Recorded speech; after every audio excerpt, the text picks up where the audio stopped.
Good evening, folks, and welcome to another episode of the GDO Show. I'm your host, Garage Door Opener, so I'll be leading you through another week of experience. On this week's show, we'll be talking about travel experience, specifically flying, but also busing and auto. Um, I hope you'll enjoy the show. So, tune in and find out what's going on this week. It's the GDO Show.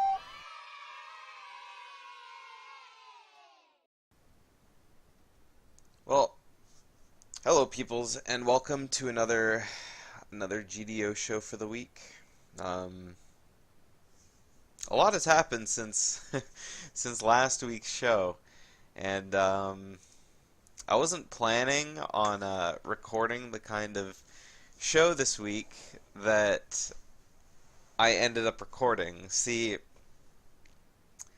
at the beginning of the week, which was the last show went up on Friday, and then on I actually can't remember what day it was. It was on Saturday, I think. It was either Saturday or Sunday. I don't remember. The AGDQ 2019 registration went live, and that was at 6 p.m. So literally everyone was crowding around their computer, constantly refreshing the page, trying to get in.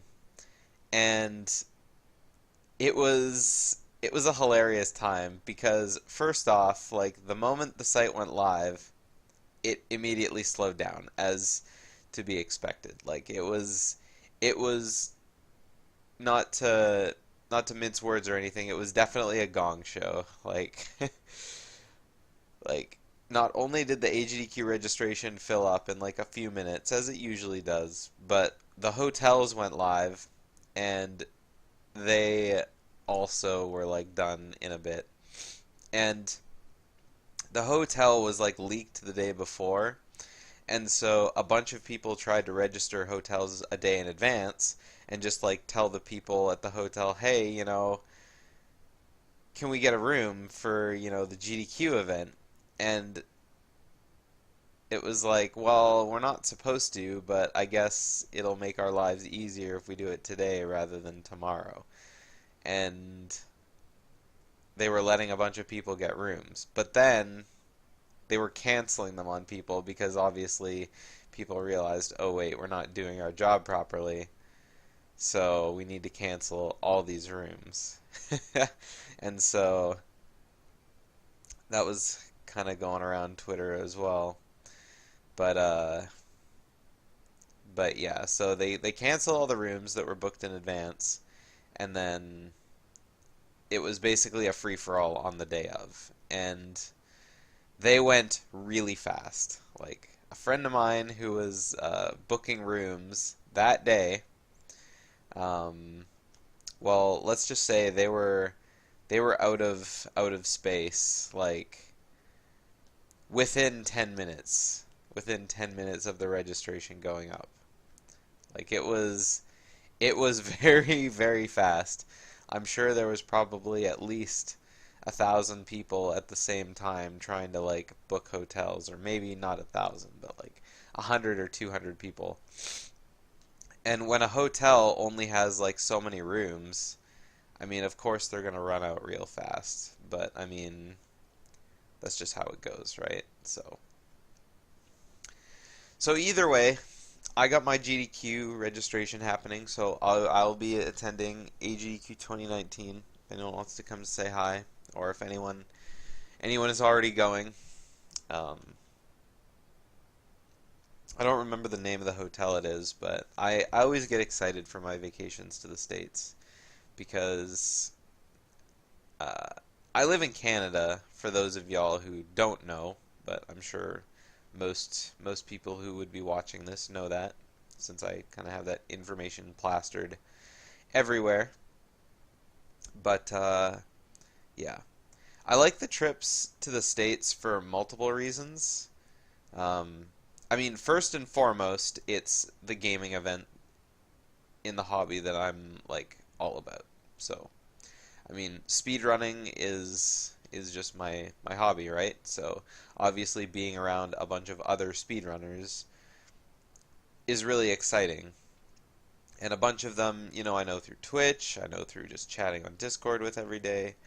Like, it's just people I don't get to see. So, it's nice taking a vacation from life to go get to chill with people for a week in a speedrunning environment where it's like it's everywhere. So there's that.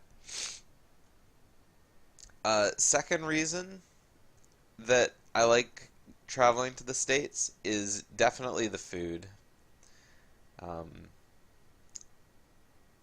I don't have a whole lot of places here to eat that I do in the States. Like, I mean, here it's the same old thing because I mean, you go to the same spot, it tastes the same. There isn't really any sort of variety well, I guess there's tons of variety because it's always different. But, you know, when you go find something that you've never eaten before, suddenly it's a whole new experience. Like, we have Chipotle in Canada, of course, but I don't have one in my city, and they're usually everywhere in the States. So, I mean, going to the States and having Chipotle is always a fun time for me, as well as other things that I don't have access to. Like full menu Taco Bells are very, very different to me. Usually, any Taco Bell that I've ever seen is like a Taco Bell KFC or like a Taco Bell and Pizza Hut or something like that. It's like a combination of the two. And the closest one to me, which is an hour and a half drive north, is one of those. It's just like a Taco Bell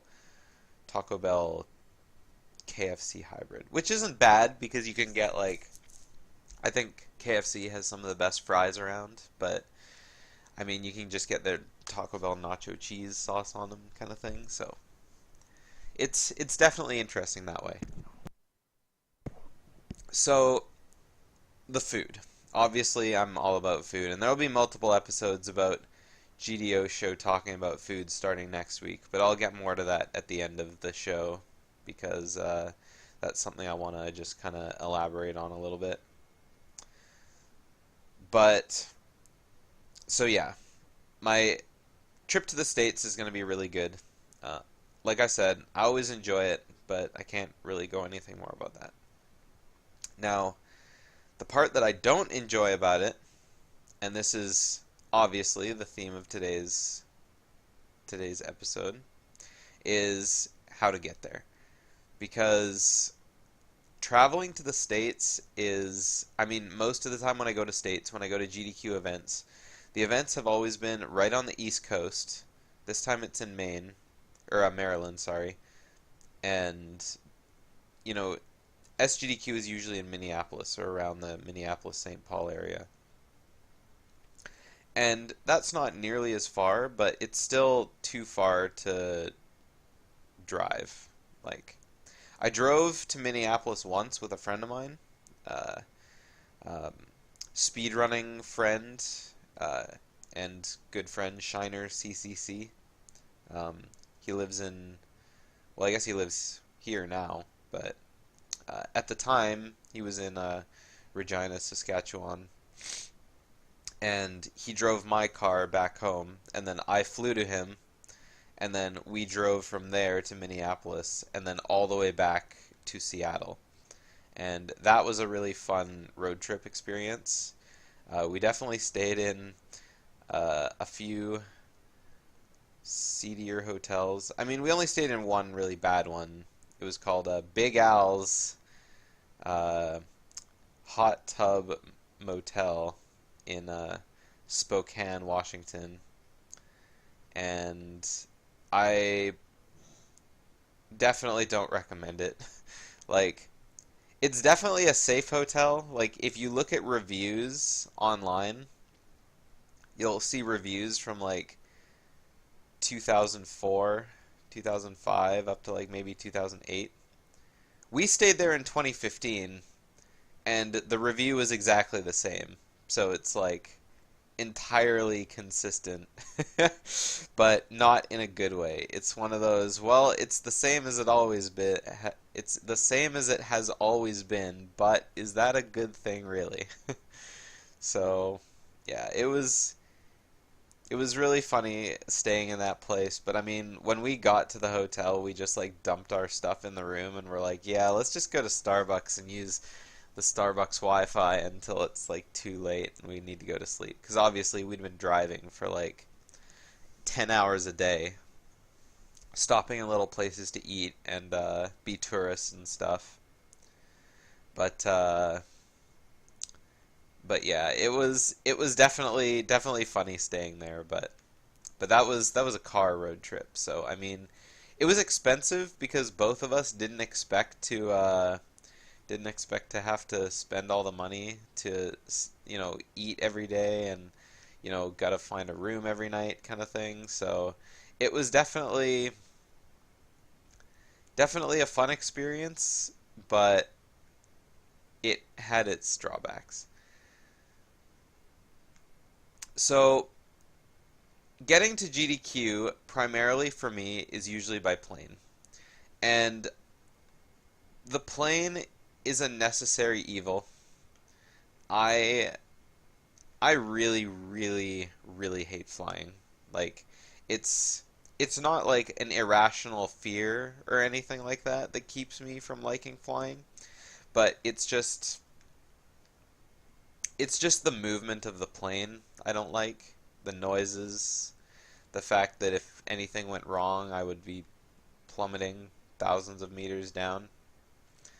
So, it's more just like the feel of the plane because I don't know if I mean some people know this, but I'm really afraid of riding roller coasters. Like I don't enjoy roller coasters in the slightest.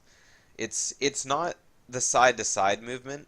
Like I love getting tossed around side to side. I have no problem with that, and that's not why I hate the roller coasters. But it's the up and down, like the feeling of being lifted out of my seat and kind of being slunk back in by gravity. I don't know. I'm not a huge fan. I'm not a huge fan of it. And when you're on a plane, that just happens because of, air turbulence and stuff. Like you can't avoid being shook around on a plane unless it's like the best smoothest plane ride you've ever had, and they do happen, like, but I mean other than that, like I don't know, I just don't I'm just not a huge fan of like being shook up like that. So I mean, but there's not really anything you can do about it because I mean the plane is a necessary evil because although it's got all this stuff I don't like, it's definitely the fastest way to travel. And at the same time, like it's not a huge deal. Like flying in a plane, I guess to sum up, is it's not bad, but it's not good either. Like I would much rather take any other mode of transport than flying a plane. But because the plane is like such a big hunk of machinery, obviously there are tons of things set in motion to like make sure like the plane hits its destination. And I mean, I have no doubts when I get onto a plane that I'm gonna hit the place safely. I mean, stuff like that happens like so infrequently that like thinking you're gonna die in a plane crash while you're on a plane is like just really absurd. And I mean, if I die in a plane crash one day and this video gets out, then I guess people will be like, well, I guess that's just terrible coincidence or crazy irony. But I don't know. So that's just how I feel about planes in general. Um, Obviously, some airlines are better than others as well, and that's another thing to think about when flying plane or flying taking a plane trip is what I meant to say. Um, so I've tried to fly as many different kinds of airlines as I can just to kind of get that experience because when I was young, I'd only ever gone on one plane ride, and this was in 1995 when I was 6. I'm pretty sure it was when I was 6. I could be mistaken. It might have been in 98, but I'm pretty sure it was in 95. Me and my family went to Disneyland in California. And that was my first time on a plane, and I don't really remember the plane ride that much because, I mean, obviously I don't remember anything from when I was 6. But I remember getting these like really cheap headphones that like barely had cushion on the ear to like listen to the radio on like the armrest jack. And I always remember that because you don't really get that anymore. Like, I mean, people obviously like people obviously, listen to whatever on planes, but now they have like screens in front of you on some planes and stuff like that. Or most people bring an iPod or bring a book or whatever. But but I don't know. For me personally, I always bring the same things on a plane ride, but not to lose track of myself, I'll finish my current thought. Um, I remember getting these tiny little headphones, and I was like, okay, well, got these tiny little headphones, so let's listen. And it wasn't a very long flight, but of course everything is really long when you're that young. So it was a plane ride there, it was a plane ride back. And I remember the trip very specifically because the hotel we stayed in had like a pool, and I never used it because first off, it was an outdoor pool, and I really dislike outdoor pools. Like that's just that's just me. Like I really really dislike outdoor pools because I like the indoor heated pools the best because indoor heated pool. So that was something I remember. But the other reason I never went in it, I remember, was because it was October when we went, and it was cool outside. I mean, it was California, so it wasn't that cool outside, but I mean, it was cool outside. And there was like always tons of tree branches in the pool. Like I don't know if my parents picked like a cheap hotel or something like that.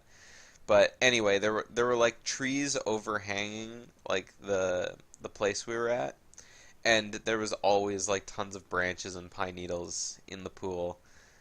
And I don't know. I just remember always looking outside being like, man, that's a messy pool. But but then again, I was also 6, so I was also just like, oh my God, there's a pool. Let's go in the pool. And then it would be like, actually, never mind. So, I mean, every little kid gets excited about something like that. So, aside from the trip, I don't remember much about the plane ride. And so that was my first experience traveling by plane, and it was an okay experience, but I mean, I don't remember a whole lot of it. Um, the next experience that I got on a plane, and this was probably the worst plane experience I've been on. Not because the plane ride was bad at all, but because it was a really, really long plane ride. So I live on the west coast of Canada, and in 2005, my family took a plane ride to Helsinki, Finland. And this was the longest plane ride I'd ever been on. Like like before that, I'd only ever been to California. Other than that, it was like I might bus somewhere, but I'd never ever been on a plane ride anywhere else. So the plane ride has a layover in Toronto, which is it's in eastern Canada. It's definitely on the east, um, but not like so far east. Like it's not quite in Atlantic Canada yet, but it's in the east. So there's a layover in Toronto, and then after that, it's a flight across the ocean. And I don't fly a whole lot of intercontinental flights because, I mean, it's expensive. But this was my first plane ride over the Atlantic, and it was a long ass plane ride. Like I remember sitting in my chair in the plane, and usually when I go on plane rides, I always bring along my Game Boy because, why not bring along a Game Boy, right? So, had along a Game Boy. I had Oracle of Ages, Oracle of Seasons with me. And you the flight to Toronto was 4 hours, which isn't bad, but then the flight across the ocean was like 8 or 9 hours. And after you've been on a plane doing everything that you can think of for 4 hours, like you'll play your Game Boy, maybe you'll eat some snacks, the flight person might bring a drink along, and so you get to like take a break from whatever you're doing to like just take a drink of pop or whatever or water. You get up, use the washroom, you sit down, you play your Game Boy for a little bit more, or read another chapter or two of your book you got, and then you still have another 2 hours on the plane. Like, for me, plane rides they're just so terrible because, like, I can't think of something to do for that long. I mean, now obviously I listen to more podcasts than I used to, so I could probably sit down and do that for a couple hours because, I mean, they last a long time. And aside from that, like, I also have other stuff to do on planes. Like, I don't usually take out my laptop on planes because it's just too much space on the lap. But I mean, sometimes I will, and I'll like, put a movie on it before, and maybe I'll have enough battery life to watch a short movie on the plane. But nowadays, planes are starting to give out like these little tablets that you can rent for like $10 for the duration of the plane ride, and they have tons of movies and games and stuff on them. But it's like, I don't know, I've never bothered renting one of them because it's like I'm really cheap, and it's like, who has $10 to spend on this when you could just bring something along the plane anyways. So so flight to Toronto is 4 hours. And by the time we hit Toronto and we have to go through customs and whatnot in Toronto to, fly because the next time we're getting off the plane is in or it was actually in Frankfurt. It was there was a two layover. So it was in Frankfurt, Germany. And it was definitely definitely taking that plane ride was just the most boring experience because I mean it was really cool seeing on the little plane screen because they have a little screen that comes up, or they used to on some planes. I don't really remember what airline it was. I think to fly to Germany we were on Lufthansa, which is I think it's a German airline, but I'm not entirely sure. Either way, we flew that, and they had a little screen that pops up that like tells you, where the plane is at, globally. And I mean, that was really cool, like looking up and seeing the little screen and being like, oh, okay, this is where we are across the Atlantic. But then, of course, you look up and you go like, you look up like an hour and a half into your flight and you're like, oh, we haven't even left Canada yet, kind of thing. Like, we're not even at the ocean yet. So, I mean, that was that was kind of funny, but at the same time, like, it's not really funny. So, that was that was the start of that plane ride. And I remember watching movies on the plane. I don't remember which movies we watched on that flight because obviously like back when flights showed like free movies on screens for everyone to see, that was like that was like back in the day. I don't really think they do that anymore. So because now they have all these little tablets and things to do. But I remember on I think it was the Lufthansa flight we took. They showed they played a lot of cartoons like early in the morning because it was a red-eye flight. And I mean, it's hard to not be a red-eye flight at some point when you're flying 10 hours after flying 4 hours. So the I remember at one point we were watching some movie starring Will Smith. I don't remember what it was. I think they were showing uh, Men in Black or something like that. And then I remember looking up from doing whatever I was doing. Maybe I was sleeping. I don't remember. But they started playing DuckTales. And I thought that was really funny because I don't know, the thought of seeing a cartoon on a plane ride was foreign to me. Because I thought, you know, it was like in-flight movies, right? Movies are good for all audiences. But then, of course, I guess they thought, oh, well, maybe some kids will like this, so they had DuckTales going. So that was really cool seeing that, but at the same time, it was like I wasn't really interested in DuckTales either, to be honest, because I don't know. By then, it was like I don't know. I hadn't seen DuckTales in a long time because by that time I would have been 16, I think, and I don't know. I just didn't watch DuckTales at all. But so that was that. Eventually, we landed in Frankfurt, and we Frankfurt's a very large airport. It's a very busy airport, and so we didn't have a lot of time to get to our next gate before the connecting flight. So we had to run through the airport, and it was like from one gate to the next. I think we had maybe like 45 minutes to get to our next gate across this gigantic airport where we had like no idea where we were going. So that was an interesting experience running through the airport. I've done that several times since, which I'll get into,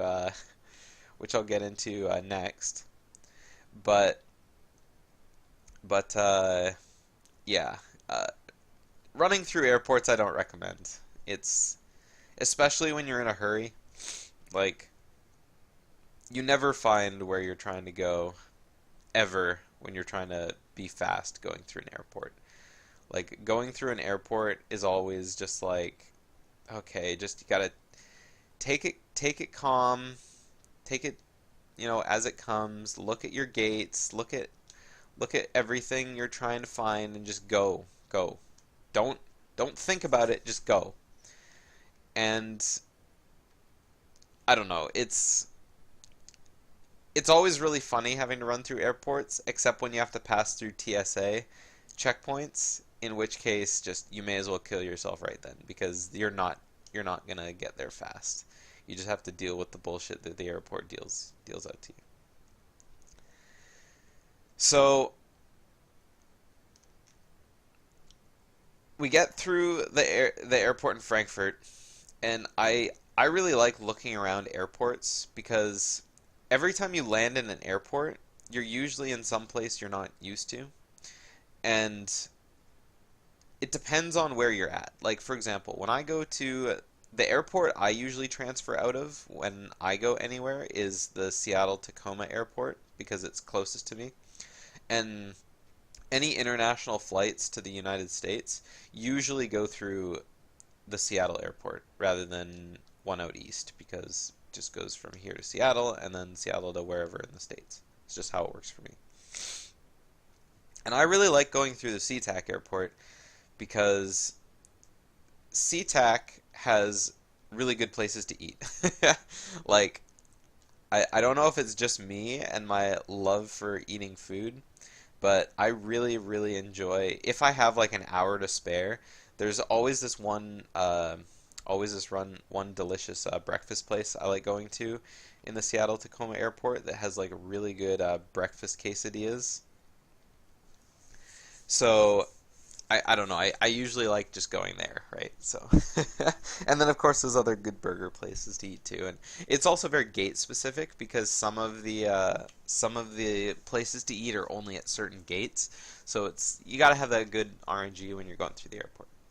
So when we landed in Frankfurt, it was really disappointing to not get to look around the airport a little bit because, you know, you're in a new country, there's new places to eat. I've never explored anywhere in Germany on foot because I've only ever been in the Frankfurt airport compared to like on land. Like I've never been to Toronto, but I've been to the Toronto airport a lot. So it's like you landing on the airport doesn't really count as being where you're at. You know, it's just you're in the airport. Just taking a drink of water. So anyway, we finally landed in Helsinki, and the airport there is pretty straightforward. I mean, obviously everything there is different because, I mean, different currency, so you gotta, you know, different language. So obviously you gotta pay attention for anyone who speaks English, but we didn't have that because we weren't meeting up with anyone in Helsinki. So for this trip, I was with my aunt, my family, so my sister and my mom and dad, and then my aunt and my grandpa were with us as well because the reason we went to Finland in the first place was to spread the ashes of my grandmother who had died of cancer the April before. So so we had a goal in mind when we went to Finland, but then also my cousin was getting married in Sweden the week after. So we decided, you know, let's go to let's go to Helsinki, be a tourist in Finland, all the way around, and then uh, you know, go over to Sweden. And so we did that. We stayed in Helsinki for like 3 or 4 days, or 5 days even. And then we rented a car and we drove up north to a town called Seinäjoki, which my grandma grew up in. And I have some family that live up there as well, but they don't speak any English. They only speak Finnish. And my grandpa could only speak like a very, very little Finnish. Like he had a Finnish English dictionary with him to kind of help get by, and he knew some phrases, you know, from being married to my grandma for years and years. So obviously there was a little bit of a language barrier there. And it was funny because when we went to go visit our relatives that live up there, we we stopped in, and it was really funny like for the first hour and a half we were there because neither any of us could speak any Finnish at all. We could kind of get by a little bit, but that was about it. And they could not speak any English. So we were kind of in a we know who you are and you know who we are, but we can't communicate with each other mode for a while. And there was a lot of pointing. There was a lot of pointing and there was a lot of gestures and stuff like that. But yeah, that was about it. And then, thankfully, about an hour and a half into our visit, they happened to get visited by some other relatives Um, uh, I don't remember if they were cousins of mine, but it was a young man and his wife and their daughter, and he was like a traveler, not really traveler, but he worked abroad and he could speak fluent English and fluent Finnish. So all of a sudden it was like, oh, we can actually communicate now. So so that was really funny. But renting the car from Helsinki up to and then driving up to Seinäjoki was a really good travel because uh, Finnish countryside is very uh, I guess luscious with trees. It reminds me a lot of where I live here in BC. Lots of trees here as well, so it was really nice. It definitely felt like home. Um, you know, except a different language. So that was uh, that was nice. So keeping on topic with the talk today, after we left Seinäjoki, we went down to Helsinki again because obviously that's where our hotel was and stuff. And we took a day trip to Estonia, and everything is really close together there. Like everything is really close in Europe, I guess, so it doesn't never takes that long to get to anywhere. And so we took a cruise over to Estonia. And I mean, it wasn't really a cruise, say you, it was more like just a ferry. But there were lots of people bringing over like tons of beer across the border and stuff like that. And it was really cool getting my passport stamped with another country stamp because back then it was like I hadn't really gone a whole lot of places. So I don't know, having my passport stamped with the Estonia stamp was pretty cool. So anyway, the ferry ride wasn't very long. It was like a half hour. It was the same thing you'd expect from a ferry ride. You know, there were trees, there was water. Um, Around here, when you take the ferry to like Vancouver and stuff like that, you see a lot of whales, but I doubt there were any whales on this trip. I didn't really pay attention. And yeah, so we get to Estonia, and immediately like the people warn us like, hey, be careful of the gypsies because obviously they're a bit of a problem over there. And I mean, you could see them walking around and stuff like that, but it was like, keep a tight watch on your wallet, basically, because especially right at the dock where the airport got off, or where the cruise or ship got off, because there was like a big touristy area there, and it was like, pretty good picking ground. So, so we do the day trip. We explore around, look at some of the cultural stuff. Of course, we have to get our money exchanged again because I don't think Estonia used euros at the time. And so we get our we get our stuff all exchanged again, and then we go back to Helsinki, and we're there for one more day, and then after that, it's time to go to the last part of our vacation, which was Stockholm. So this is probably the biggest regret I have in the trip. At the time, I was a huge writer. Like I didn't like I did nothing but write. I had a short story that I liked working on, and so I always like had my nose in that during this vacation. Whenever I wasn't doing any touristy stuff, I was always writing. And it was the reason I regret writing so much on this part of the trip was because the ship from Helsinki to Stockholm was a cruise ship, and it was a pretty decent cruise ship. And I just spent almost all of my time on the cruise ship writing. Oh, excuse me. I spent all of it writing. Like, we got into our room, and it was, like, okay, so, my mom and dad got the top bunk, and then, there was like a couple other beds in our room. It was like a small room, but it was a room. Or I think me and my sister had one room, and my parents had another room, I think. Because I only remember it being like a bunk bed in each room. So, anyway, I just spent all my time at the desk writing. Like, I didn't do a whole lot. And that's one thing I regret because I haven't been on another cruise ship.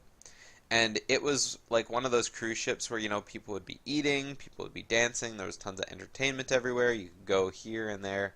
And I mean, I wasn't old enough to drink at the time because at the time I was only 16, turning 17. No, I was 15 turning 16. So, yeah. Yeah, I was 15 turning 16. So I definitely wasn't old enough to drink yet. And so it was it was definitely something I would have liked to do, but at the same time, it was mostly just for the food that I eat. Like I think now like wow, I really regret the decision to not like go out and enjoy a cruise ship instead of just, sitting there with my pencil in a book. But I don't know, at the time writing was just like what I did to get my mind off of things. Like I mean, I was super into video games, but I was also super into writing. Like one of the things I wrote while I was on this vacation was I was bored, so I decided to write a walkthrough of The Legend of Zelda Majora's Mask just from memory. Full walkthrough, all heart pieces, all side quests, all everything, just straight from memory. So we do this cruise, and I don't really see anything of the cruise except for like the inside of the room. And that is probably I'll probably never ever do that again. If I'm on a trip somewhere, I will definitely make use of my ability to explore a cruise ship. Like 100%. So, we land in Stockholm and we have we have my cousin who lives there. Well, he doesn't live there, but I mean, I guess he does live there because his parents live there. So we land in Stockholm and he comes to pick us up from the airport, or from the cruise port, or whatever, the dock. And he takes us back to their house, and that's just our home base. And it was pretty good, not having to stay in a hotel, having an actual like place to sleep in that wasn't, just like some dirty hotel. But at the same time, it was like, it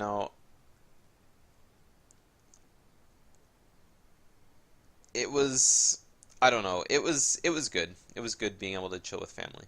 So we did the touristy thing around Stockholm, and he showed us around for a day or two. And then after that, we decided to go up to I think we only stayed in Stockholm for like 2 days. And then we took a vehicle to Yolanda, which was where their summer home was, because um, they had a summer home, and that's where they were getting married.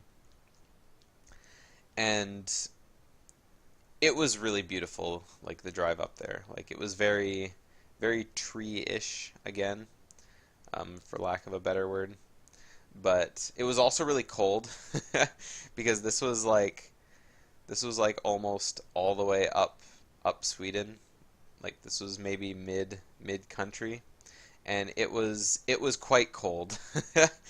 um, so that took a little bit to get used to, but uh, it wasn't that big of a deal in the end. So that whole trip happens, and then it's time to come home. And Finnish or Swedish wedding is oh God, the food. The food was so good. If you don't like seafood, stay away. 100%. Just saying. There was a lot of seafood. um, a lot of herring too. Uh, I I I really enjoy raw herring. It's one of those nice Swedish treats that I treat myself whenever I go to IKEA, but it's not quite the same. So anyway, time to come home. And of course, we've been in Scandinavia for 2 weeks, and it's, like, obviously the time had to come.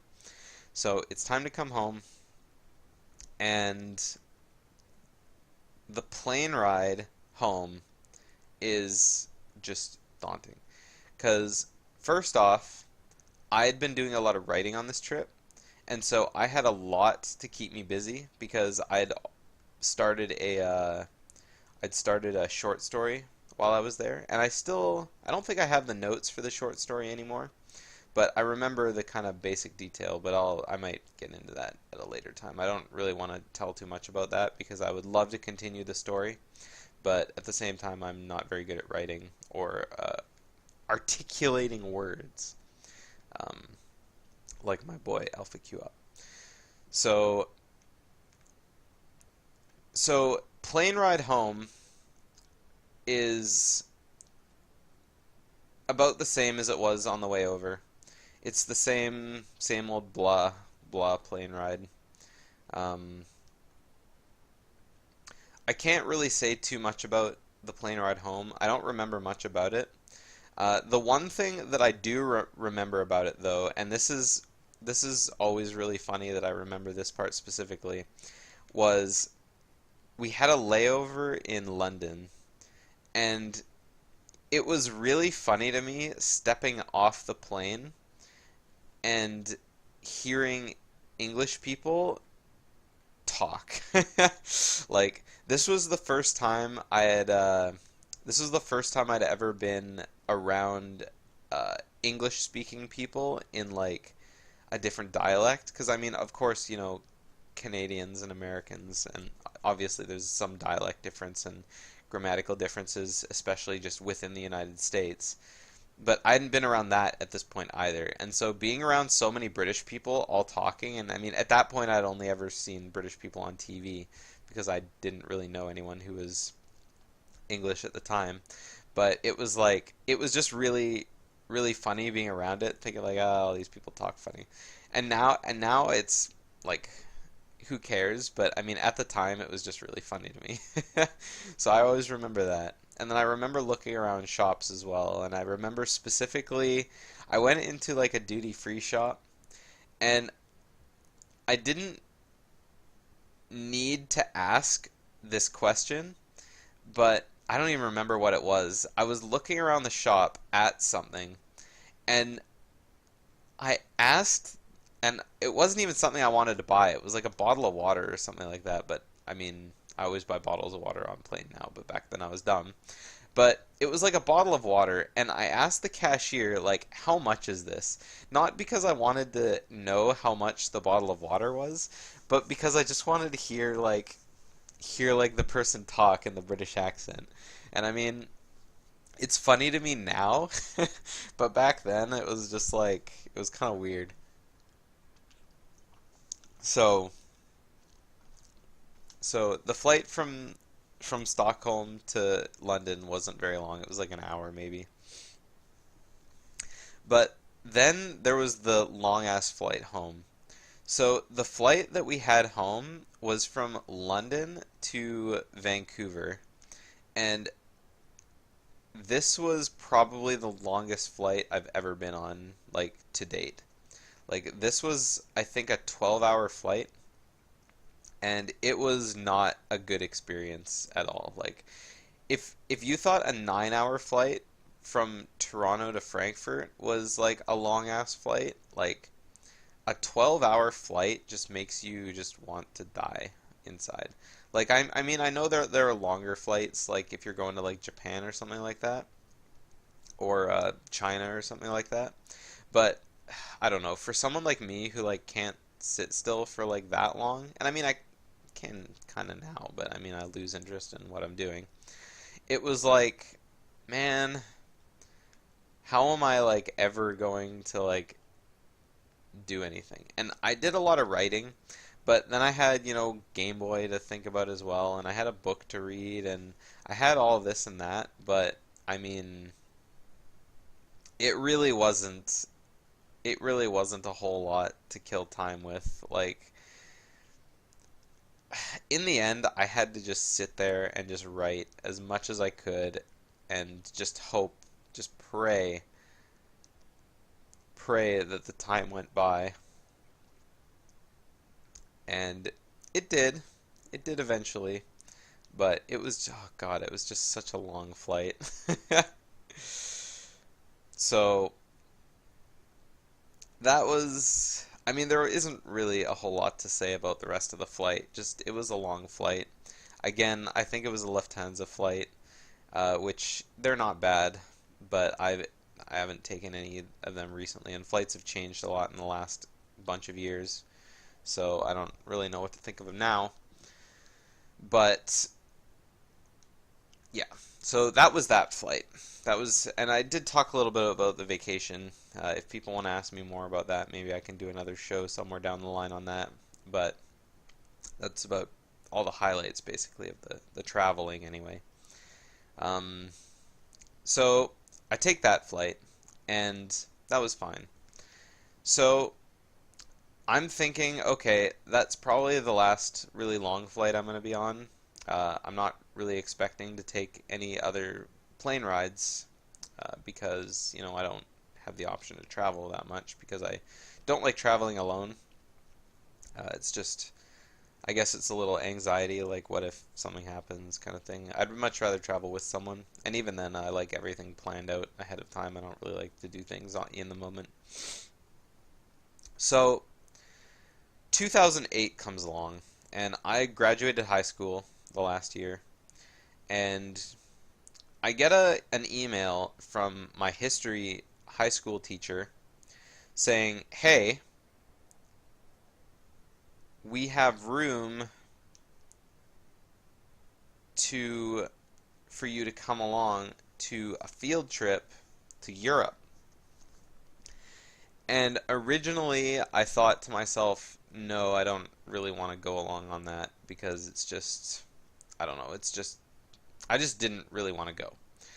So I told my parents about it, and they were like, why? Why would you not want to go? And I was like, well, I don't really like traveling, I don't like planes and stuff like that. And I mean, that's been a well-known thing for a long time that I don't like planes. And they were like, well, reconsider, right? It's a big trip, right? And I was like, well, okay. So I thought about it, and the trip was from July 2nd or June 30th or something like that to July 9th. So my birthday was in there. And so I thought, you know what? Maybe I'll just go. It'll be like a good, birthday trip to me. And so my parents, gave me some money, I'm pretty sure, for my birthday to help put towards the trip. Because, I mean, it was a school trip, but, I mean, you still had to pay, like, $1,000 or whatever. Because, I mean, for lodging, and then for food, and then for the trip itself, and all the travel and stuff. So, I got... So, the premise of the trip was a history trip to go to Paris, and in Paris, we would go around and look at war stuff from the Second World War, because that's what the main history course was on. So, history stuff, and then we'd spend a day in Paris just being tourists. And then from there, we'd go up the countryside to Caen and Vimy Ridge and look at all the beaches and stuff like that on the north coast. And then we'd, also go look at other touristy places like Sacré-Cœur and other things like that. And then, there'd be other things to do along the way, like because the first couple days of the trip were going to be in Amsterdam. So I thought, okay, well, there's Amsterdam too. And I mean, I was 19 at the time of the trip, but I had to sign a waiver saying won't drink anything, won't smoke anything because it's a school field trip. So I was like, okay, sounds good. So I decided I'm in, I'll go. And so I got one of my cousins well, my aunts, I guess, um, told me that when I'm in Amsterdam, I should go to a, a Canadian graveyard that's in the Netherlands because I have a cousin that it's buried in one of them who fought in the World War. So I thought, okay, that sounds like a good addition to the trip, you know? Go out and take some photos of myself with this grave because I'm sure my family would really appreciate that. So I meet up at the school. It's the day of the trip, and this was all like planned out months and months before. Get all my stuff in check. So fly to Amsterdam, spend 3 nights and 2 days, or 2 nights and 3 days in Amsterdam, and then from there, uh, go to Paris, spend a day, being all tourists, look at the Louvre, look at the Eiffel Tower, look at the Arc de Triomphe, look at the big cathedral that's there as well, Notre Dame, and then after that, spend the next day looking at war stuff, and then the next couple days going up north, and then come back down and fly from Paris to back home. So, okay, sounds good to me. So, the flight to Amsterdam was actually a really good flight. This was like still back when they had like in-flight movies and stuff.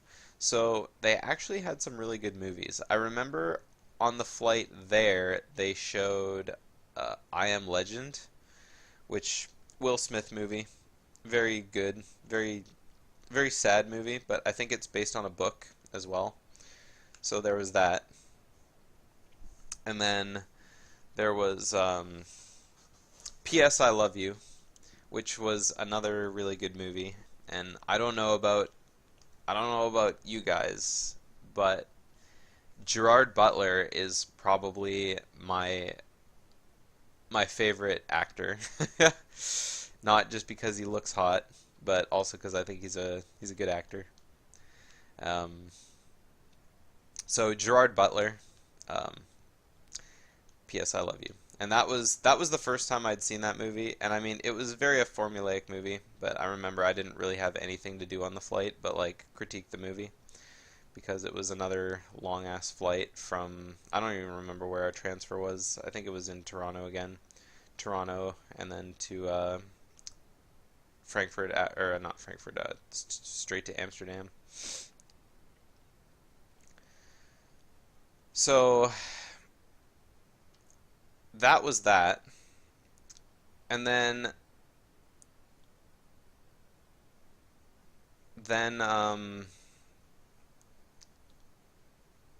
Amsterdam was definitely interesting.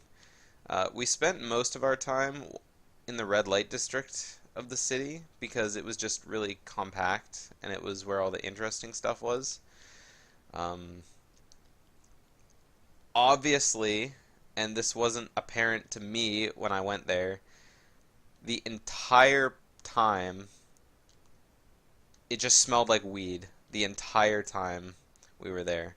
And I mean, that's to be expected because it's Amsterdam. But that was before I really knew. I really knew that weed was a thing there.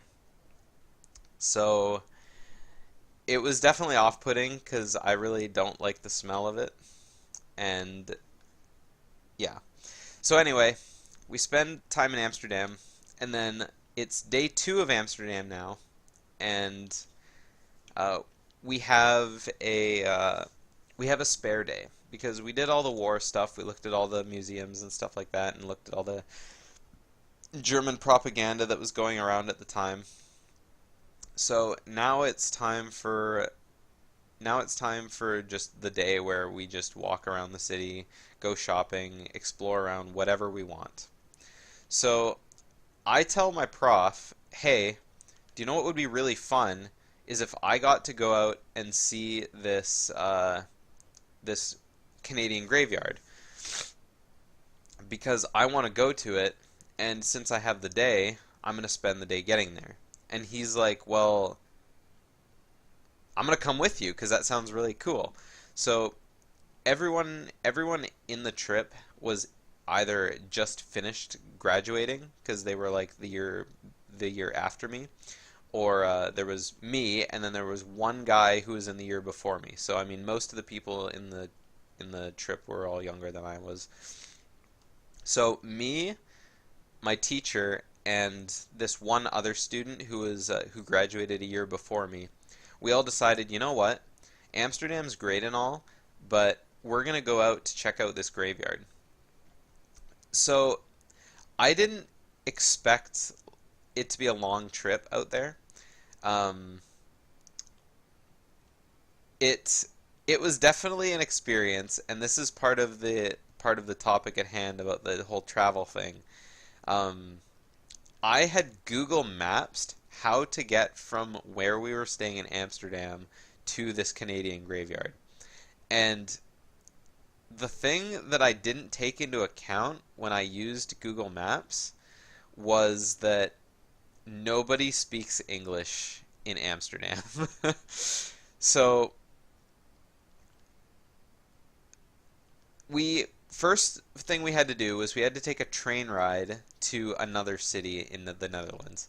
And the train ride was about an hour and a half. So we went to the train station, and then we got off the train, and immediately I was like, okay, this is where we need to go, but how are we going to get there? So the three of us thought for a sec, and we thought, well, the only way we're going to get there is if we take a taxi.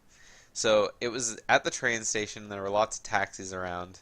So we got a taxi, and we told the driver, we basically showed him my sheet of paper, like telling us where we had to go, and we pointed to that, and we were like, okay, this is where we need to go. And he was like, yeah, yeah, in Dutch. And we were just like, okay, so this is how we're gonna get there. So he took us there, and then we were just like, okay, we don't know how long we're gonna be here, so you can just go ahead and go away. So the driver left and went back to do his work or whatever, and we were at the graveyard, and it took a little bit to figure out like where he was in the graveyard. Um, there was obviously a guest list, quotation mark. So we had a look at that, and I found the grave, and I took my pictures and stuff, and we looked around at some of the other things, and I spent a lot of time in the graveyards in France and this one, taking funny pictures of names on the graves, which sounds now a little bit disrespectful, but at the time it was just really funny to see one of the one of the soldiers who was buried. His initials were DJ Slaughter, and yeah, I got a bit of a kick out of that. So DJ Slaughter repping his country in the World War. So we're done in the graveyard. Everything's all good. All of a sudden, oh shit, how do we get back to the city? Because this graveyard was kind of partly outside the city, like maybe like a 5-10 minute drive outside the city, but we couldn't remember which direction it was in, because it was like, imagine like fields on either side of a road, and then through the middle of the fields there's just a big road that just goes as far as the eye can see. This was basically where we were at, and all of a sudden we were like, which direction do we go to get back to the city? So we do the only thing we can think of, and that's to just start walking in a direction. And so we're walking in a direction, and these locals pass us by in a car blowing an air horn. And at first, the three of us are like, oh shit, are they gonna stop? But they didn't, so everything was good there. But we were at first we were just like, oh shit, like, is there gonna be trouble or something like that? So we walk for like probably 40 minutes because I said 5-10 minutes by car, but it was probably a little bit longer. So we walk for about 40 minutes until we start hitting like a suburb area. And then we're just like, okay, so we've hit the suburb. Clearly we can catch another cab and get home. But something that we didn't think of as well is how are we going to catch a cab? We have no contact information at all for like the area we're in. So I planned how to get there really well, but the way back I really didn't think about anything. So we walk until we see a bus, and we're just like, okay, well, there's a bus stop right here. Hopefully, the bus will take us back to the train station. So we jump on the bus, and of course, me and the other student, we don't have any change on us. So the teacher has to get bus fare for the three of us, and we point to our map that I had printed off, and we ask the bus driver like, hey, will this take us back to the train station? And he was like, oh yes, train, whatever.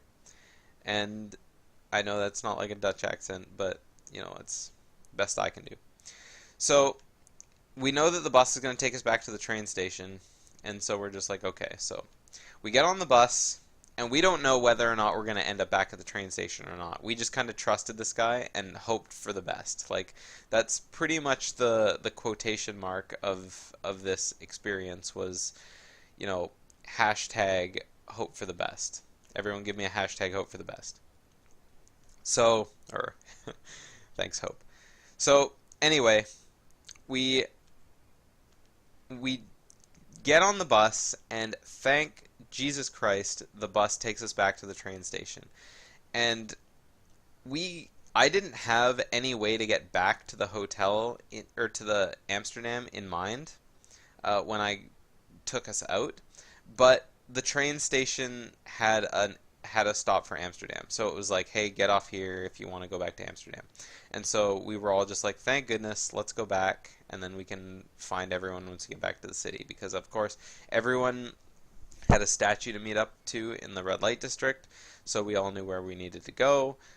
So we were just like, all right, let's just get back. So we got on the train. It was another hour and a half or so back to the city, and then we got back to the city, and we were like, well, everyone's going to be walking around doing their own thing for another hour and a half, because that was the time we gave.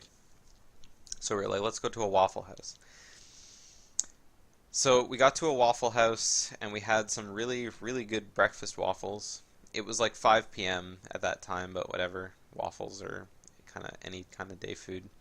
So we had waffles, and it was really good, and then we met up with the group, and then great.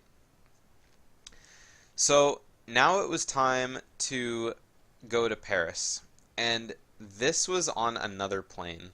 And at first I thought, you know what, can't we just take like a train from Amsterdam to Paris? But it probably would have taken a little bit too long. So, oh wait, no, we did take a bus. Yeah, we did take a bus. My bad. I thought we took a plane. So we took a bus from Netherlands to Paris, and it was a long bus ride, but it wasn't that long. We all had stuff to do because we were all talking about our experiences in Amsterdam and how much we were glad that we didn't have to smell weed anymore. And the moment we drove into Paris, it was like late in the day, so obviously it was like heavy traffic. But then also it was like we got pulled over by the cops because the bus driver was speeding. So he got off light, but it was just really funny. All of us were crowding around like, "Oh shit, it's the fuzz" kind of thing. So it was really funny, just like immediately getting into the city and then just like getting pulled over by the cops and being like, "Aha, aha." So that was the thing, and yeah, Paris was pretty straightforward. I won't talk too much about it because I think I've been rambling on enough about my generic travel locations. So spend the time in Paris and this and that, and then now it's time to drive up. And I mean, it's Paris was all the same. It was just kind of on the bus. So the end of the trip, we have to fly home. So we fly from Paris directly to Victoria, I think. And the flight back from Paris was long and boring. But again, I was with other people to share the experience with, so it wasn't bad. Um, so yeah, that was pretty much it. That was that flight experience and travel experience. Um, Again, long flights. I don't really have a whole lot to say about them other than, well, we watched this movie, we watched this. But I mean, this was also like 10 years ago that I took this trip, back when I was a much younger me. I got pictures of the trip on my Facebook, and I won't show any now because I definitely looked a lot different than I do now. Let's just say that. I had a much plainer haircut. I had more hair back then, but much plainer haircut. So yeah, maybe I will upload a picture to show on stream of me during that time, uh, 19-year-old me. But it's not really worth seeing, TBH. So that was that. So then I didn't travel for a really long time. Uh, after after that experience, I just kind of stayed on the ground for a while. Um, until my first SGDQ experience. So there isn't a whole lot to talk about SGDQ. I only flew from Victoria to Regina, and Regina is the capital of Saskatchewan, so it's right in the middle of the prairies. It's very flat there. I'd never been in such a flat, desertous location before, but it was definitely an experience. It was much warmer there than it was here as well, because this was in August, and I'd never driven or been in locations that like didn't have trees in them before, so I didn't really know what to experience, but yeah. So when me and my friend went to SGDQ, we were both in Victoria, and we had two options. We could drive in my car, or we could drive in his car. Both of them had their pros, both of them had their cons. So we decided that it was August. We were driving from Minneapolis to Seattle on the way back. Very, very desertous, arid area. So we could take his car that had no air conditioning, or we could take my car that had no cruise control. And having no cruise control wasn't a big argument for me at the time, because uh, I'd never driven long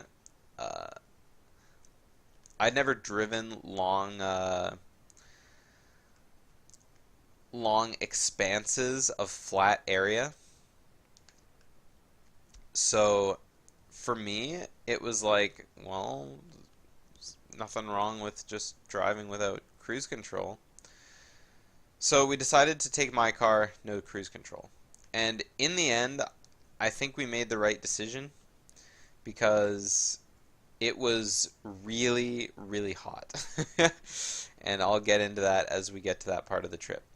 So so I was like, all right, so you take my car, drive yourself back home to Regina, and then I'll fly out and meet you, because I had to work. I didn't have time off yet, and he was just on a vacation here. So he drove to his parents' house in Regina, and I was like, all right, I'll just fly meet you, come pick me up, and then the next day we'll drive to Minneapolis. And the trip to Minneapolis was probably the most boring drive I've ever done in my life. Like, I mean, he was there, and we like sang songs and shit to my iPod and stuff like that. But other than that, it was just flat. I'd never driven in a straight line for so far before, because where I'm from, it's very mountainous and the like road is very curvy and you kind of got to watch your speed. But from Regina to Minneapolis, driving through Manitoba and North Dakota, there's not a whole lot to look at. Like it was really interesting driving through something like that because there was nothing to look at. It was like you look down the road and you can see as far as you can drive for the next like 30 minutes and you're like, well, I guess I'm not going to be doing anything.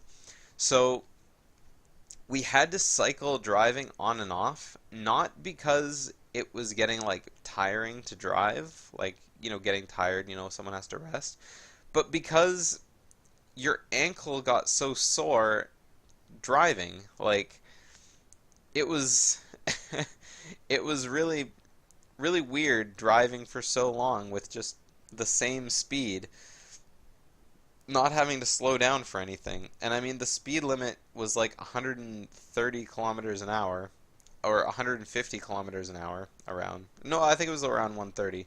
But I mean, we drove like 150 lots of the way, which is like 100 like I don't know, 90 to 110 miles an hour, something like that. So anyway, we're driving and that's pretty much all there was to it. Like, it was an extremely boring drive. Um, can't really say anything more about that. Got to Minneapolis, spent my time doing Summer Games Done Quick. That was great. And then we had to drive home, and it was the same thing. Like, when we drove through Manitoba, we had to stop at every single gas station that we saw so I could wipe the bugs off of my car's windshield. Like, because I mean, late August in like what is arguably the worst place in Canada for like flies and mosquitoes, definitely, definitely bad. So not only did I have to wipe off my car, but I had to wipe off the headlights as well, because at night you couldn't see because there was so many bugs on the windshield. And it was just not a pleasurable experience for that at all. And that I definitely learned. I would much rather fly to any GDQ rather than drive. Um, so there was that part of the trip. But the thing I really liked about the trip was being able to stop in all these cities along the way back home and eat food and just experience the culture. Like, I mean, there's not a whole lot of culture from like North Dakota, Idaho, Montana, and Eastern Washington because you look out the side of the road and there's like just desert or like a tumbleweed every now and again. So, and there were tumbleweeds. There was one. I did see one. And there was a patch along eastern Montana that we drove through that, like, the side of the road was just on fire. And I was like to my friend, hey, look, the side of the road's on fire. I guess it's kind of dry. And he was like, I think we should call someone. And I was like, who would we call to, like, the middle of nowhere? And he was like, good point. And then we, like, passed fire a fire truck going down the road in the opposite direction. We were like, oh, well, I guess someone knew their GPS coordinates. So so that was most of the trip to and from. Uh, there wasn't a whole lot else to talk about along the trip other than we passed through like the craziest rainstorm I'd ever been in, and there was a really windy spot when we stopped off at Whiskey Dick Canyon, which I thought was really funny. But yeah, other than that, like the trip was pretty straightforward. No, no air conditioning, or we had air conditioning because we took my car, thank goodness. But I mean, yeah. So, long story short, trip was good, but trip was hot. So, for AGDQ, I'm going to Washington D.C. for AGDQ this time, and this time I get to fly. And flying is definitely better than road trip. I like the road trip experience, but it's really expensive just because of how many places you need to stay every night. And I'm not going to talk about so much the road trip experience because it doesn't really have anything to do with the theme, but just the travel there was like definitely an experience for me. Um, so AGQ 2016. So for this GDQ, I am driving with a friend of mine from uh, from Vancouver down to Seattle. That's Dickus Khan and his brother Denzel Glovington. And we decide to go a day early because the event goes from Sunday to Saturday, obviously. And so most people show up on Saturday. And so we looked at the flight prices and we said, "Hey, wait a sec. If we fly out on Friday instead of Saturday, the price is like $100 cheaper." And for good reason, because the Friday was New Year's Eve. And so we were like, all right, so we're going to fly on New Year's Day. We're going to fly out on New Year's Day, and then we're going to get there a day early. We'll spend the day at like a Holiday Inn, which will be like, for the three of us splitting a room, it'll be like $30 between the three of us, or split $30 split up between the three of us each. And then we can get breakfast in the morning, we can chill at the hotel, and then we can just go meet at the regular hotel and wait for people to show up. Because obviously checkout's like 11 o'clock instead of late in the afternoon. So anyway, the flight to, or the trip to was really like, it was really funny because it was a middle of the night drive.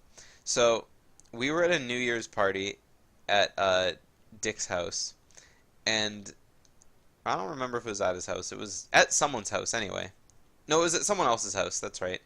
It was at someone else's house, and so we went to a New Year's party, and it was funny. We were all like having a good time, and it was New Year's Eve. We're all chilling and stuff like that, and then it hits midnight. Happy New Year! We spend like 5 minutes chatting around with people, doing the hey New Year's stuff, and then all of us are like, all right, time to go. So because our flight was at 4:30 in the morning at SeaTac, and we were in Vancouver at midnight. So we were like, okay, we have to get through the border, then we have to drive all the way to Seattle to SeaTac, and then take our flight. So we have about 4.5 hours to make this drive. So we drive down to SeaTac, and we get across the border, no problem. But we get across the border, and immediately all of us are like, you know what, we're across the border. We need to go eat somewhere. So we go to a McDonald's because it's the first thing we see across the border. And we spend about 20 minutes like going through a really busy drive-through for 1 o'clock in the morning. And I get stuff off the menu I've never seen before at a McDonald's. I don't remember the name of the burger that I got, but it was on like some sort of pretzel bun, and then it had like some other good stuff in it. It was like the old Big Extra, except it was like on a pretzel bun. And it was really good, but I probably would never have it again because it was like mostly lettuce and tomato. But it tasted really good anyway. And then I also ordered mozzarella sticks because who sees mozzarella sticks on a McDonald's menu? So I ordered the mozzarella sticks, and they come with marinara sauce, and they tasted really good. I would order them again. But I've never seen mozzarella sticks at any McDonald's since then, and I've never seen them in Canada, so I don't know. Either way. So then we drive down to SeaTac, and we get to southern Seattle, to like right outside Tacoma, and we can't find the airport. Like, none of us have data because we're Canadians in the States. And so we have to kind of figure out the way there from like road signs. And there's a road sign we see that says, and this is always my favorite part of the trip because it's just the funniest moment for all of us. We see a sign that says Airport Way, and we're like, okay, this is obviously the road that takes us to the airport because it's Airport Way. But it was not. It took us to like this weird construction zone area that was like not even close to the airport. And we're like, why would they call a street Airport Way if it was not like near the airport or like on the way to the airport? Like it just didn't make sense. So we were just like, all right, well, I guess it was just a road sign, whatever. We're all stupid. So eventually we find the SeaTac airport and we're like, okay, let's just let's put the car, park it in the parkade for the week, which ended up being more expensive than it would have been to just fly out of Victoria for me, but whatever. So we park at the parkade, and there's a wheelchair next to where we park. And we're like, okay, guys, remember, we're parked next to the wheelchair. Which which was really funny because we expected the wheelchair to still be there when we got back, which it wasn't. And so we were like, okay, we're parked here. We tried to remember exactly where it was. So we get on the plane, and it's a pretty standard plane ride. Um, for planes, I usually try and hit the window seats because I'm not a person who likes to get up during a plane ride. Usually when I'm on a plane, I sit on the plane the whole way. If I have to piss, I usually hold it until we land. And I mean, sometimes that's not always like doable depending on where you're flying or how long the flight is, but usually that's just the way it goes for me. So, on the flight there, I was graced with having a aisle seat, which is not good for me because I really, really dislike it when people have to get out of their seat during a plane and I have to like kind of squidge myself back in my seat so they can like, you know, get out of their seat. So that kind of sucks, but it is what it is, right? So flight is okay. It's not the best flight, but it's also not the worst flight. I believe, there was a case of the headaches next to me from the Dickiscon, but flight attendants were really good about that, so they helped. They helped them out a little bit. Um, but then the flight home comes, and it's like the same thing, kind of the same thing.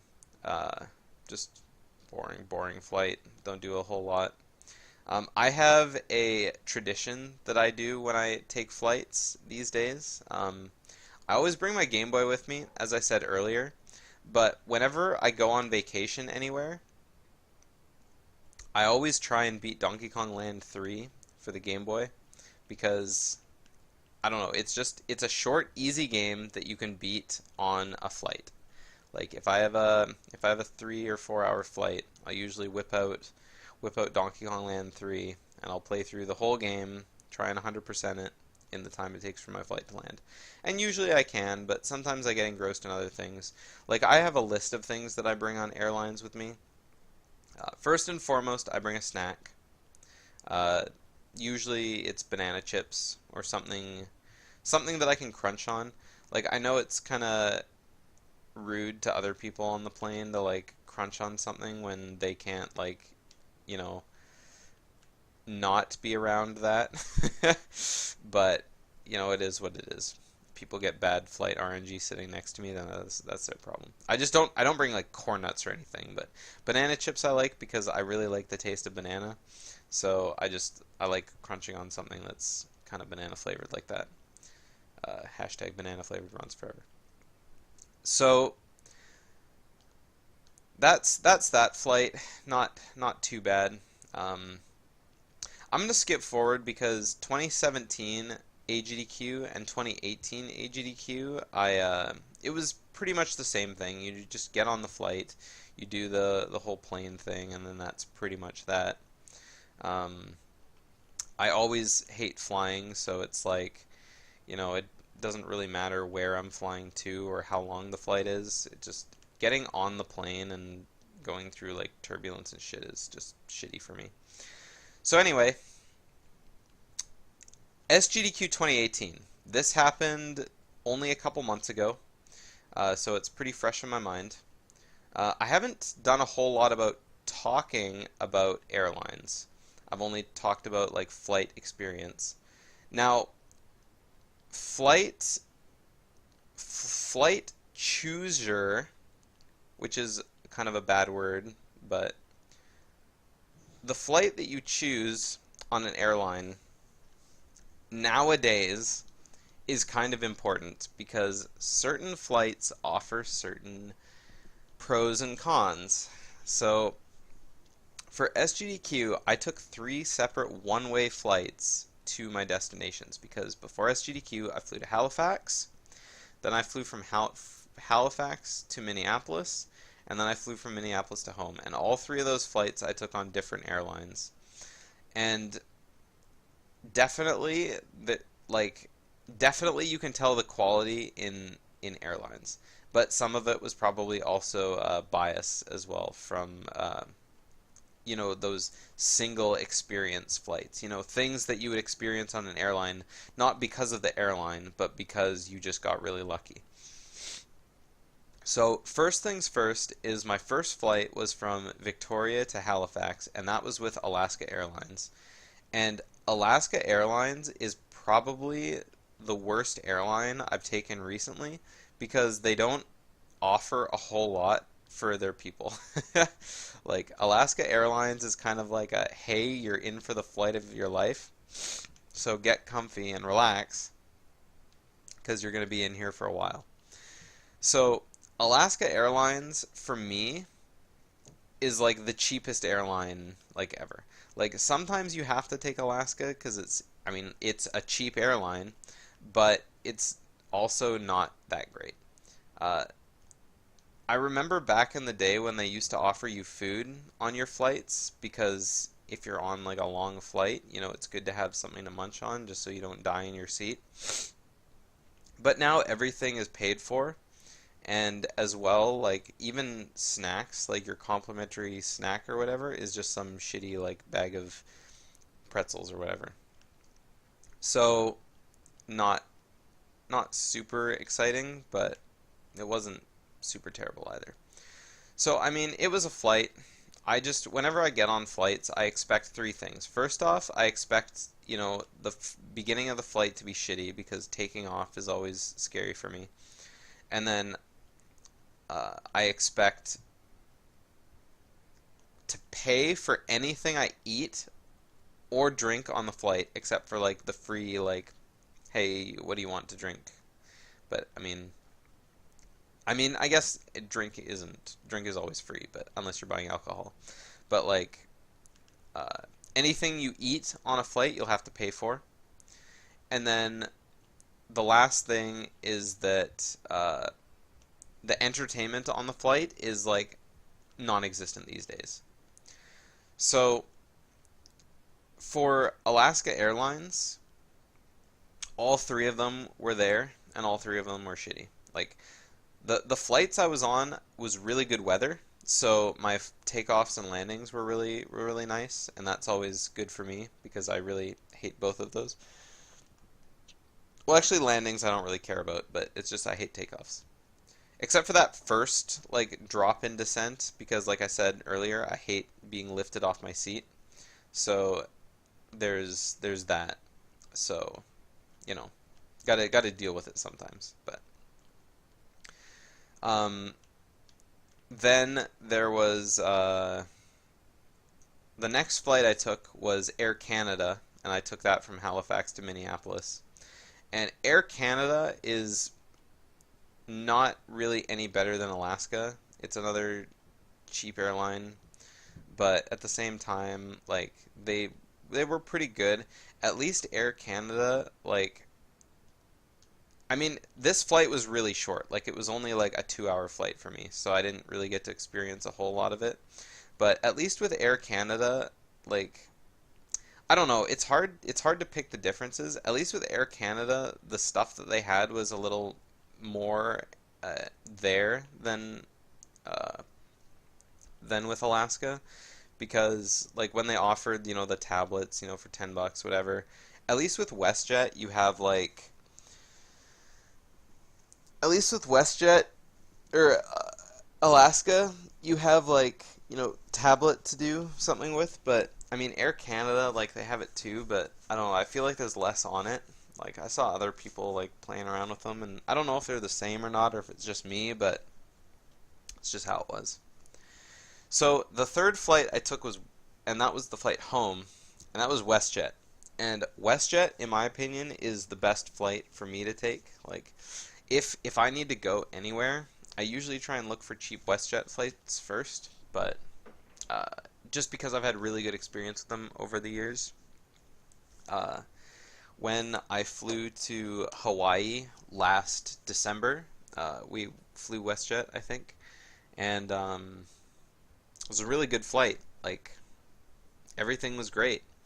Um, Usually when I fly WestJet, when the lady comes around, it's like, oh, you know, fruit. Would you like a beverage kind of thing? And usually the only thing I drink on flights is a ginger ale because it just I don't know. I just like it for flights the most.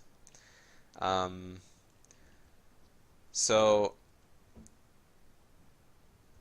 ginger ale, of course, and on WestJet flights, I almost always get asked, "Would you like the whole can?" And like it's like, "Would you like just a drink or would you like the can?"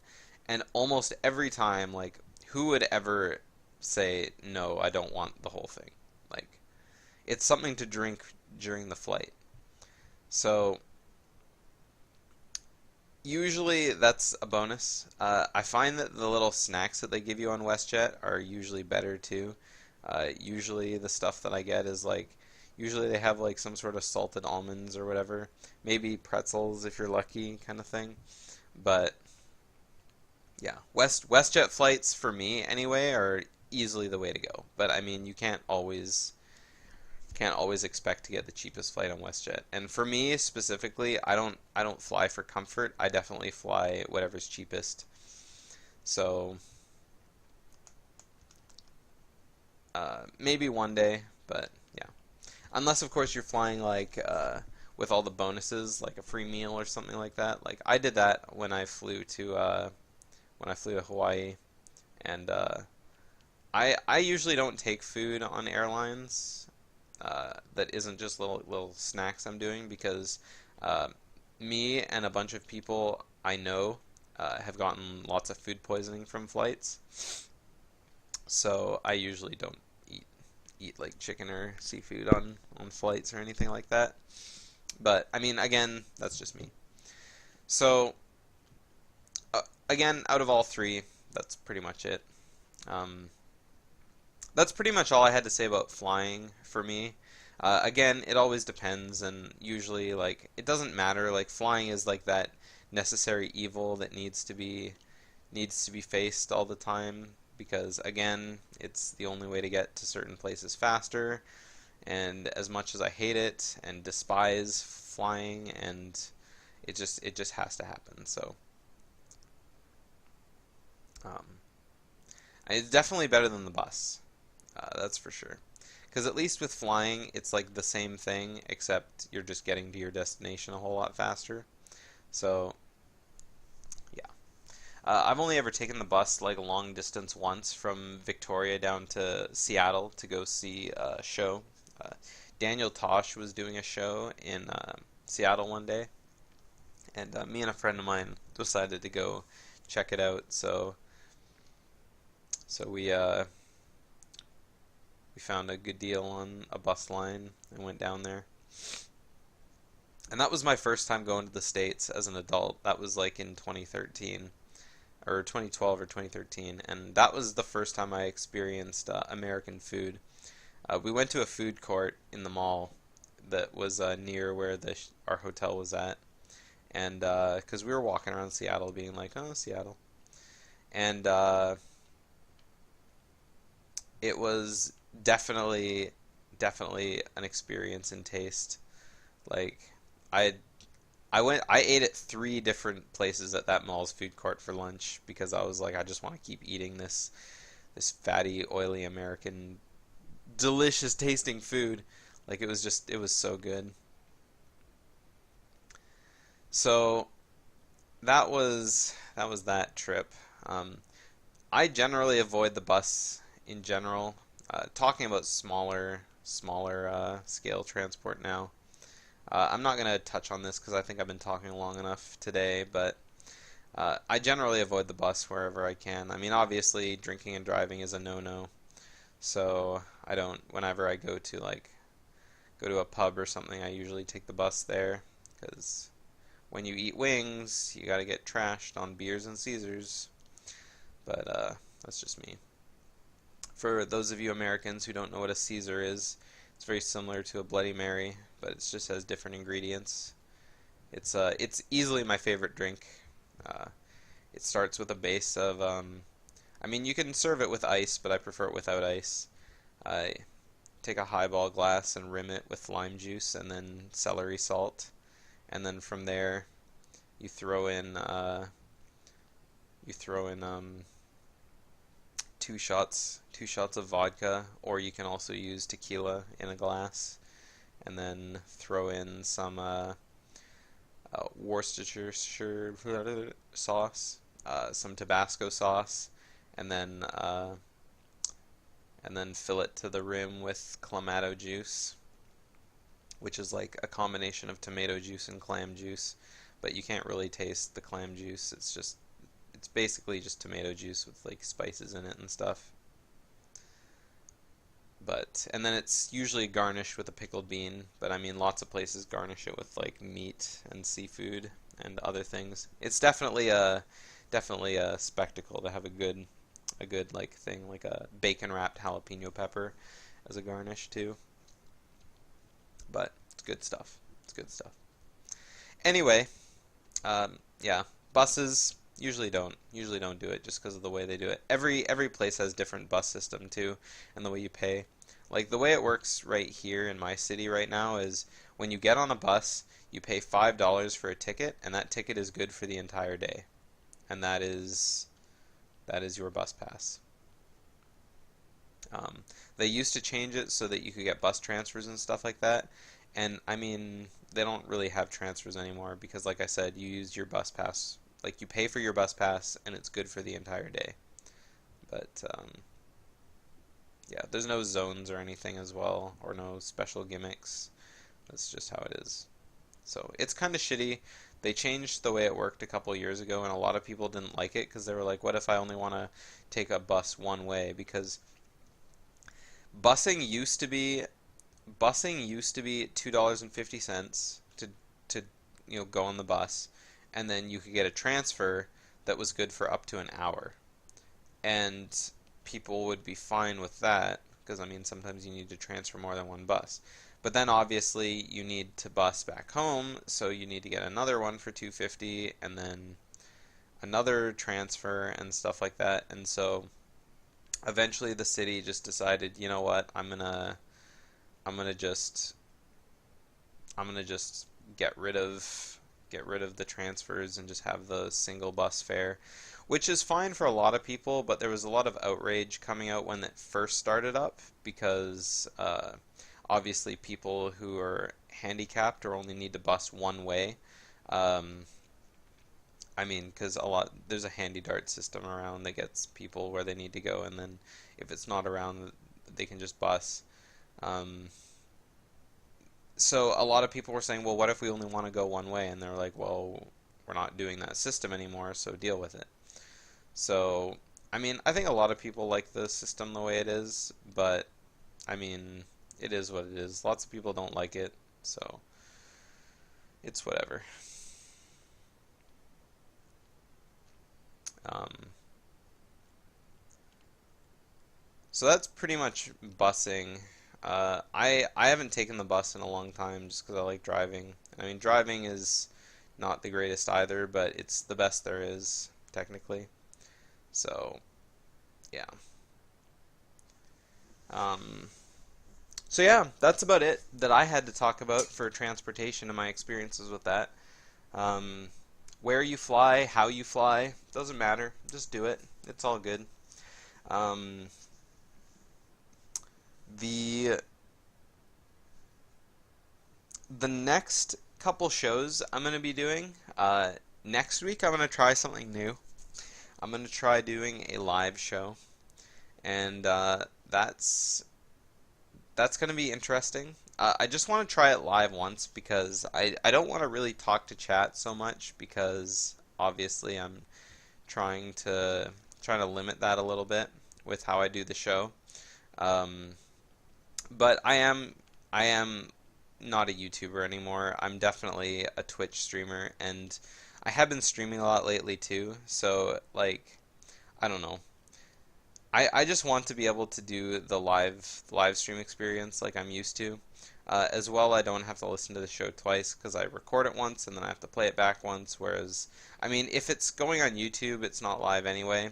It's a video, so I can just upload this to YouTube and people would be like, "Oh yeah, okay, it's on YouTube," and that's great and all. But I think I would much rather do it once on Twitch just to see how it works. So next week's show, I'm going to be doing live on Twitch, same time as always, 5 p.m. PDT, and then I'll be just talking the way I do here, and I might be able to answer questions during chat or respond to chat, but I would expect it to be very limited to start, just because of how I want the show to go about. So that's something new I'm gonna try. If I don't like it, I'll go back to editing it the way I do now. But you know, it's kind of a pain this way. So I don't know. I just wanna experiment with different things. Again, I'm used to talking to a live audience as I stream, so we'll see what happens. We'll see how it goes. I'm hoping it'll be positive. Obviously, I'll have some other things, and then during during the show, I'll be able to pop up pictures as well in real time instead of having to kind of edit them in post show. But yeah, so uh, so that's it for this week. The GDO show this week. I've been thinking about making a little exit jingle for the show, but I really doubt I'm gonna make something like that. A little entrance jingle was enough for me, so I think I'm just gonna leave it at that. um, the next week's topic, I'm gonna start a multiple part topic. We're gonna be starting a talk about breakfast, and that's another reason why I want to start doing it live instead of only on Twitch or instead of only on YouTube, because mainly because there's a lot of differences people around in different areas have when it comes to something like that. So I don't know. It'll be interesting to see how it goes. I'll definitely have more next week when I start up the topic, but for now it's just a general branching off, and then I'll see how I want to do it when I get there. Um, is there anything else I wanted to mention this week? Um, no, that's about it. Um, Tune into my stream through the week on twitch.tv/garagedooropener and all that other stuff. If you want to look at the past broadcasts of this podcast, you can have a listen to them on twitch.tv/garagedooropener, or youtube.com/garagedooropener with a 0 instead of an O in opener, so garage door 0 penner. I'll have a playlist there as well.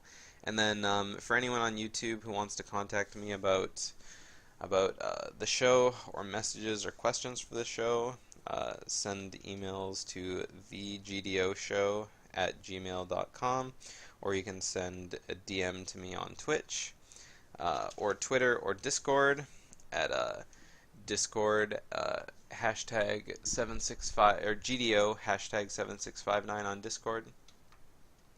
But I think it's just easier to use email if you so wish to. Or if you're watching this live in Twitch chat next week, you can always just send me a message and maybe I'll put it aside and answer it at the end of the show. So with that being said, that's all for this week. Thanks for watching, and last thing I was gonna say is the game I chose to play this week. I whipped out the SNES Classic again, and I was playing through F-Zero.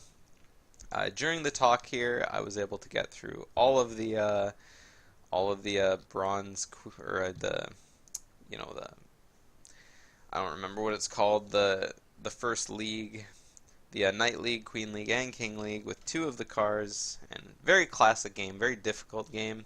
I was not able to beat Sand Ocean on the expert class during this show, but I'm sure with practice I would be able to, but that's probably all I'm going to be playing of that, as the nostalgia bug was scratched there. So thank you for watching for the GDO show this week, and I hope you all tune in next week at 5 p.m. PDT for the next show.